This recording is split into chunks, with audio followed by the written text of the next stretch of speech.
Hey guys, welcome back to bloody explainer channel on your demand. आज हम लेके आ चुके हैं फेट टू फिट मानवा का एपिसोड 2। एपिसोड 1 चैनल पर ऑलरेडी एक्सप्लेन है, आप वहां जाकर देख सकते हैं।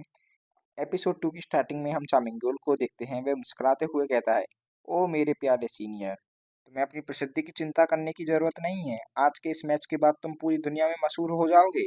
मीडिया तुम्हारे नाम से भरी होगी, फैंस तुम्हारे पीछे पागल होंगे। क्या मैं सही नहीं कह रहा हूँ? हांडिंग सिंह मुट्ठी बीसते हुए, रिपोर्टर हंसते हुए। हांडिंगयून गुस्से में चिल्लाता है, क्या बकवास कर रहे हो तुम? तुम्हारी हिम्मत कैसे हुई मुझसे ऐसे बात करने की? चामिंगुल शांत भाव से कहता है, अरे इतना गुस्सा मत होइए, या फिर क्या मुझे आपको हांडिंगयून एसएससी कहकर संबोधित करना चाहिए? तभी कुछ देर बाद रिपोर्टर पूछता है, फाइटर चामिंगुल, क्या आप हमें बता सकते हैं कि आपने अमेरिका से स्पैरिंग पार्टनर्स क्यों बुलाए?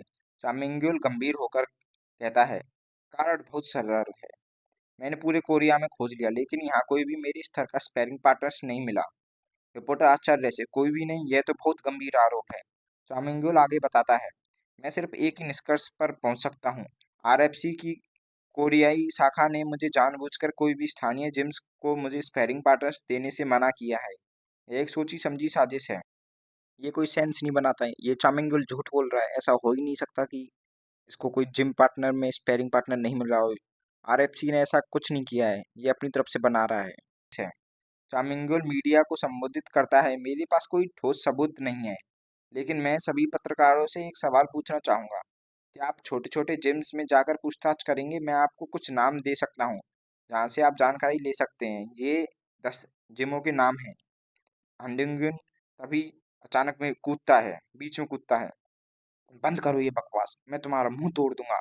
चामिंगुल शरारती मुस्कान के साथ, वाह वाह मेरी सीनियर, तुम तो बहुत आसानी से उत्तेजित हो जाते हो। क्या तुम्हारी आदत है, या फिर मुझे तुम्हें औपचारिक तरीके से हांडिंगुन एससी कहकर चाहिए कहना चाहिए? हांडिंगुन के चेहरे का रंग लाल हो जाता है। तुम ये सब जानबूझकर कर रहे हो? चामिंगुल गंभीर होकर, हांडिंगुन एससी, क्या तुम्हें यह घटना याद है जब तुमने किसी के टखने को इतनी बुरी तरह चोट पहुंचाई कि उसके लिगामेंट्स टूट गए? मैं बात कर रहा हूँ ओपियोन जोंग आरएफसी के सॉक जिनमैन की। वही शख्स जो इस पूरी इंडस्ट्री में अकेला था जो मेरे साथ स्पेयर करने को तैयार हुआ था। हांडिंगुन का पसीना छूटने लगता है। वह उस पसीने को पोंछते हुए कहता है, यह सब झूठ है। मैंने किसी को जानबूझकर नहीं घायल किया। चामिंगुल ठंडे स्वर में, तो फिर बताओ, कैसे उसकी चोट के ठीक बाद मुझे कोई भी स्पैरिंग पार्टनर मिलना बंद हो गए? यह कोई संयोग नहीं हो सकता। रिपोर्टर पूछता है, चामिंगुल, क्या आप हमें उन स्पैरिंग पार्टनर्स के बारे में बता सकते हैं जिन्हें आपने बुलाया है? चामिंगुल आत्मविश्वास से, हाँ, ये चैलर ब्रदर्स हैं। डेव वाइट ने खुद उन्हें मेरे लिए भेजा है। हांडिंगुन की ओर मुड़कर, सुनो हांडिंगुन एससी, तुम्हें आश्चर्य हो रहा होगा कि मैंने विदेशियों को क्यों चुना। अगर जिनमैन हयंग घायल नहीं हुए होते तो मुझे इतनी दूर से पार्टनर्स बुलाने की जरूरत नहीं पड़ती।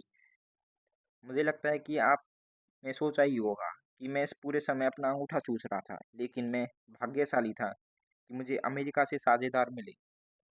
अब मुझे अद्भुत साथी मिल गए हैं। मैं जितना संभव हो सके उतनी स्पैरिंग मैच करूंगा और अभ्यास करता रहूंगा। यह भी मत सोचिए कि मैं इसके लिए आपको धन्यवाद दूंगा। आपकी हिम्मत कैसे हुई श्योक जिनमेंग का पैर बर्बाद करने की और उसका करियर बर्बाद करने की? एक बार आप मैच के रिंग के अंदर तो आए, मैं आपको बाहर ही नहीं निकलने दूंगा। पूरा संभव कर दूंगा कि आपके पैर टूटे और आप यहाँ से नहीं निकल पाए। तुमसे बोला भी नहीं जा रहा, इसका मतलब तो ये सच ही हुआ। क्यों, मैं सही बोल रहा हूँ मेरे प्यारे सीनियर? हांगडिन जी गुस्से में टेबल पर घूंसा मार के चले जाता है। पीछे से चांगमिंगुल उसको देखता है और तभी वो टेबल की तरफ नजर मारता है। टेबल पर दरार के निशान आ जाते हैं। फिर हमें आगे दिखाया जाता है, अब सभी का वेट नापा जा रहा है। चामिंगुल का 85 किलो का वजन पास कर लिया है।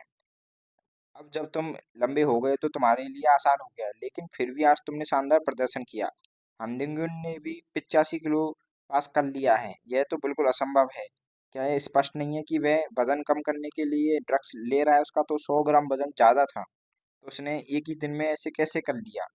ये तो असंभव है। ट्रेनर की ओर इशारा करते हुए, देखो उसका ट्रेनर म्यूल डोल्चे है, मुझे पहले से ही इसका अंदाजा था। क्या तुम्हें इससे कोई परेशानी नहीं हो रही है? हाँ, तुम तो हमेशा की तरह हो। क्या तुम्हें गुस्सा नहीं हो रहा? चामिंगुल जवाब देता है, मुझे ऐसी छोटी बातों से परेशानी क्यों होगी? पर्दे के पीछे से आवाज आती है, सर, आज हमें 1,50,000 पीपीवी बिक चुके हैं।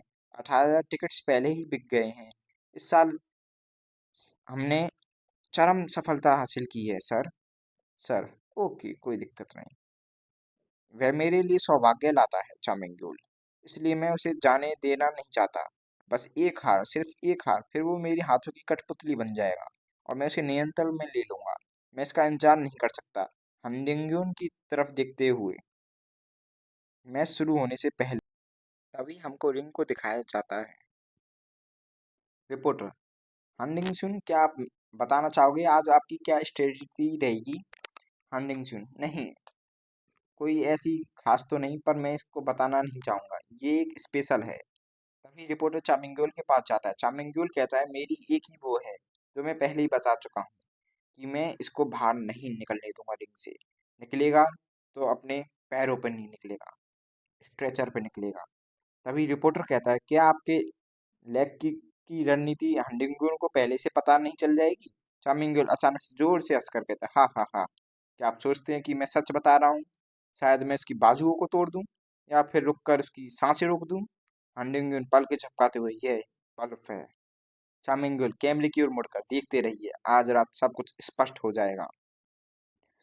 तभी चामिंगुल ने हान की चैंपियनशिप बेल्ट की ओर देखा और इशारा किया, यह बेल्ट सिर्फ एक भारी पत्थर है जिसे आप अपनी कमजोरी छुपाने के लिए पहनते हैं। आज रात मैं इसे अपने खून से रंग दूंगा। हानडिंगुन ने बेल्ट को जकड़ लिया। तुम्हारे हर बात का जवाब मैं ऑक्टागन में दूंगा। चामिंगुल, अंतिम चेतावनी।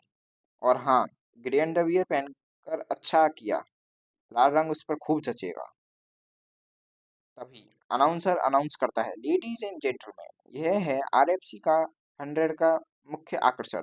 मल्टीवेट चैंपियनशिप के लिए वर्तमान चैंपियन से हंडिंगुन बनाम चुनौती देने वाला चामिंगुल।